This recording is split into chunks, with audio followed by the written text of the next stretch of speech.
Olá, está no ar mais um programa, o Fala Vereador. Para nós é uma satisfação receber a vereadora Flávia Carvalho. Vereadora, depois de muito tempo, muito obrigada, viu? Demorou um pouquinho. Eu que agradeço, é sempre um prazer poder estar conversando com você. A nossa vida realmente é muito corrida, né? Mas estar aqui, gravar com você e levar essas informações para a população é uma honra para mim também. Vereadora, sempre o nosso tema aqui pauta muito na questão da mulher por sua representatividade, porque você é parlamentar aqui em Uberlândia. Mas, em especial, eu quero começar falando sobre a questão do Dia Internacional da Mulher e do papel da mulher na sociedade, né? A gente tem visto os casos recorrentes aí de violência contra a mulher, isso assusta demais, né? Eu espero que venha assustar também aos homens, né? Mas, para a gente falar sobre isso e a questão da Lei Maria da Penha, eu queria começar lhe indagando com relação, a gente pensa, o que essa lei está trazendo de eficácia nesse sentido, porque uma hora a gente assusta muito, né? Como que fica essa questão da legislação com relação aos crimes que têm acontecido recentemente? Da aplicabilidade da lei. Bom, nós hoje podemos contar com uma legislação, que é a Lei Maria da Penha. Ela atende todos os requisitos, ela resolve a questão da violência contra a mulher, ela resolve a questão do feminicídio no Brasil? Não resolve, porque cada caso ele é de uma maneira tão diferente da outra, né? Mas quando nós conseguimos denunciar e quando o agressor ele é detido, abre-se um inquérito, ele vai sofrer as penalidades da lei. Mas muitas vezes a gente também não consegue, né, muitas vezes a mulher não consegue também fazer a denúncia. Muitas vezes esse agressor não é preso, muitas vezes não tem subsídio suficiente, né, para prender ou para julgar, para condenar o agressor. Então, são as aplicabilidades da lei que vão deixando, como em vários outros temas, né, a justiça morosa.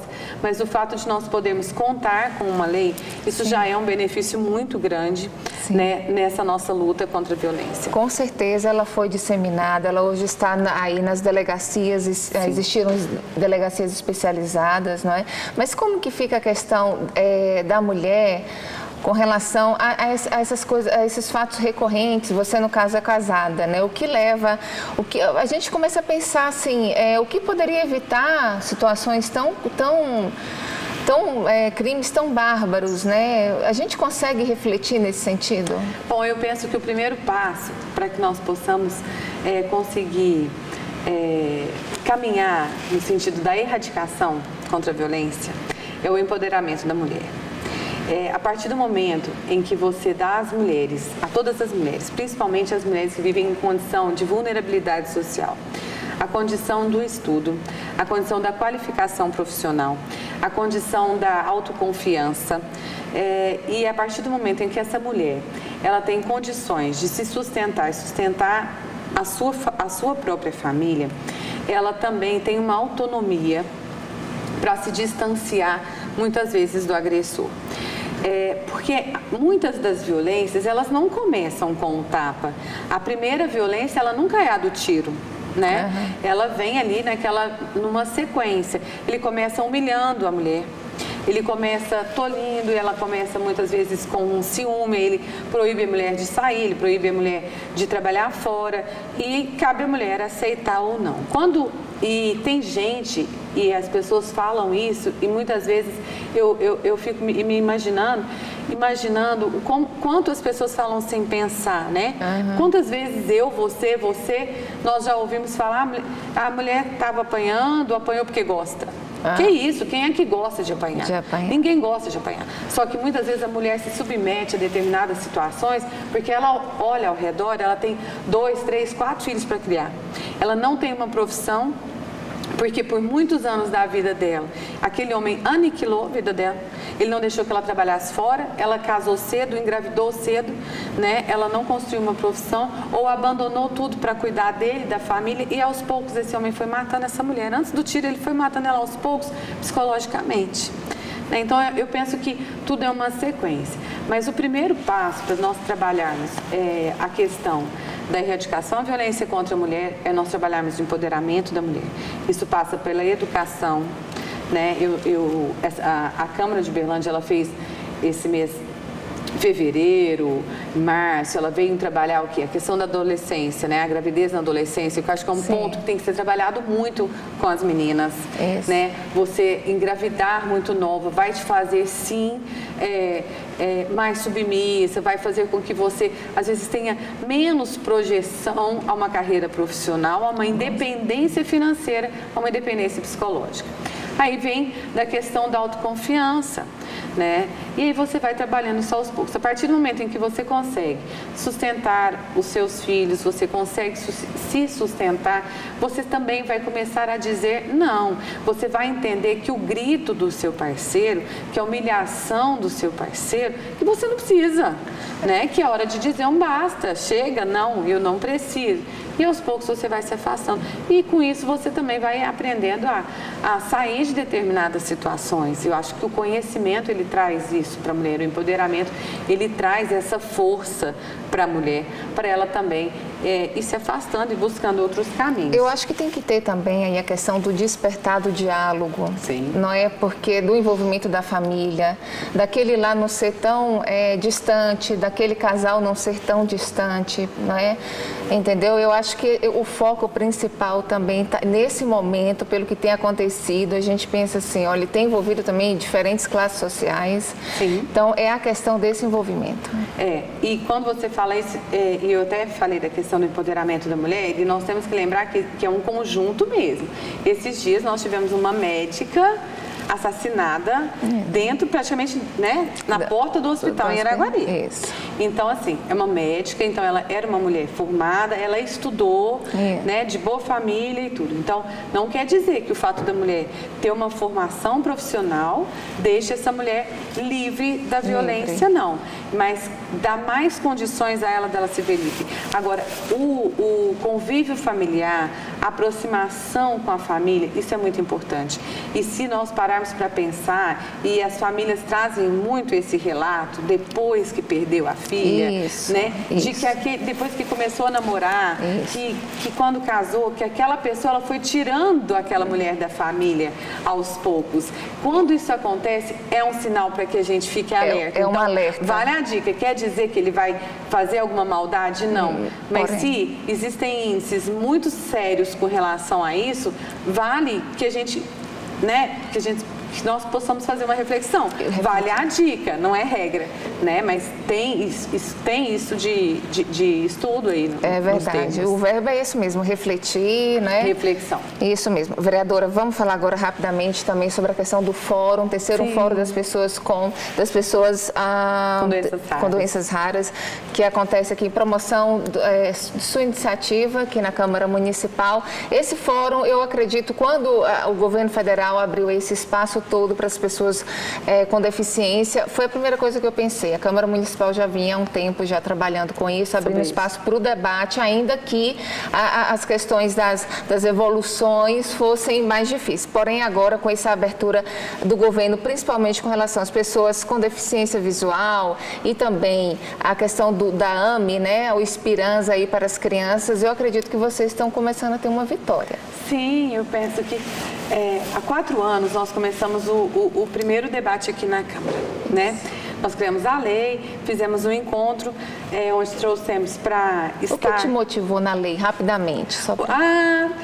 Ela é uma menina linda, ela se chama Iris, ela é filha da Aline Giuliani, né, e do Ricardo. Eu a conheci numa festa junina e eu vi uma menina linda numa cadeira de rodas, vendendo bilhete para ser a rainha da pipoca.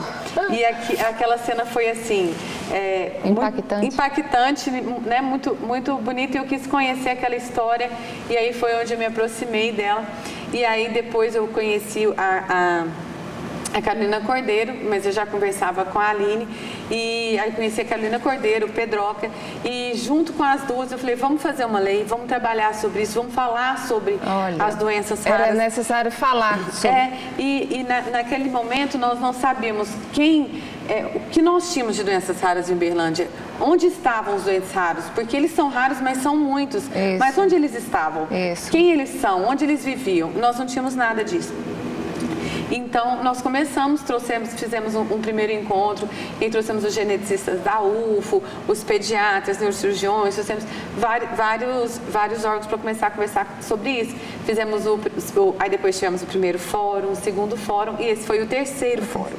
E desde o primeiro momento, nós estamos lutando para que seja implantado em Uberlândia um centro de referência em doenças raras na cidade de Uberlândia. Nós já temos muitos serviços, mas é preciso ter o centro de referência. Não é um hospital, não se preocupem, não tem custo, não tem que gastar para construir uma obra monumental. Não, é preciso unificar os serviços para que os portadores de doenças raras eles sejam atendidos preferencialmente. E por que Uberlândia?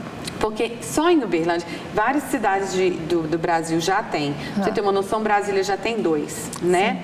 E Uberlândia é uma cidade grande.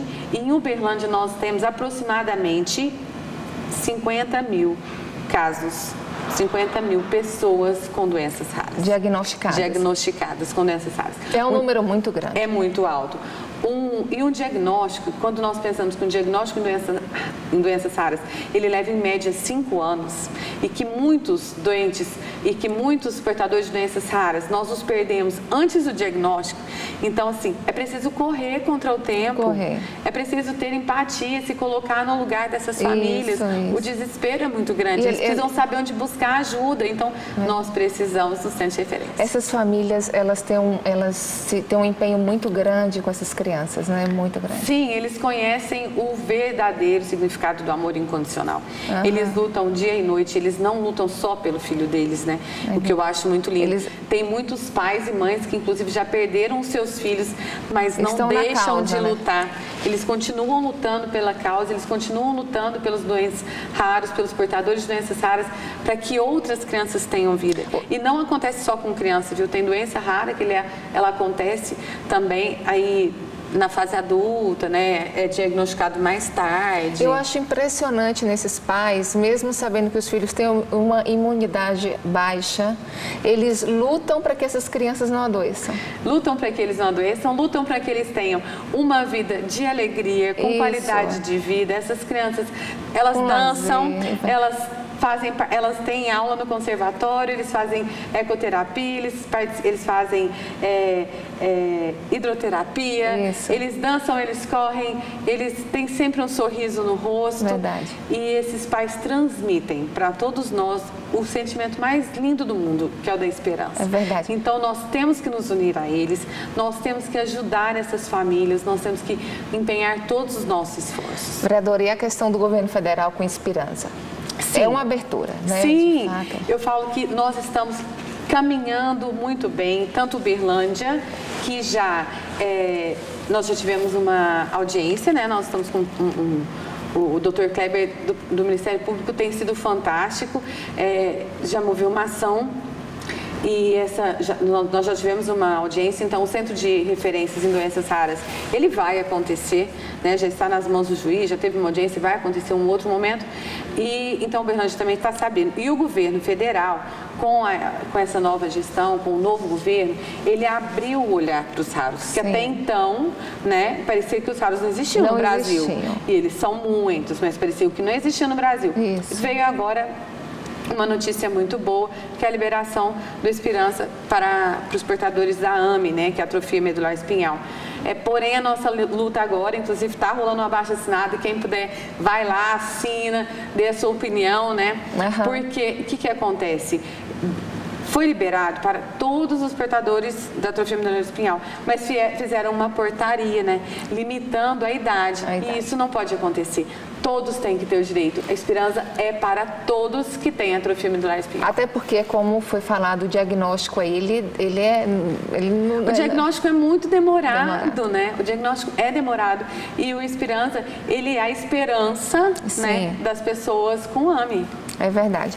Vereadora, infelizmente, nosso tempo é extremamente curto, mas eu queria te agradecer. Eu espero que na próxima oportunidade tenhamos temas excelentes, que sejam coisas melhores, né? Que as mulheres estejam, né, caminhando também para muito respeito, para muita, né, para a atenção da sociedade, né?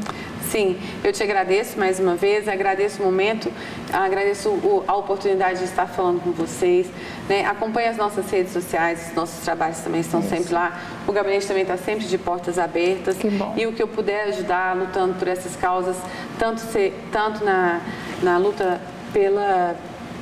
contra, né, a violência da mulher, contra todo tipo de preconceito, contra todo tipo de violência, principalmente com relação às nossas crianças e adolescentes, que a gente também tem um trabalho bem legal, e na luta dos raros. Então, o que eu puder fazer, eu penso que nós estamos aí para servir vocês. E eu peço que o seu trabalho para as crianças também sejam com bastante atenção, crianças também são muito vulneráveis. Sim, será. Que bom. Continuará sendo, se Deus quiser. Que bom, muito obrigada a você também, telespectador.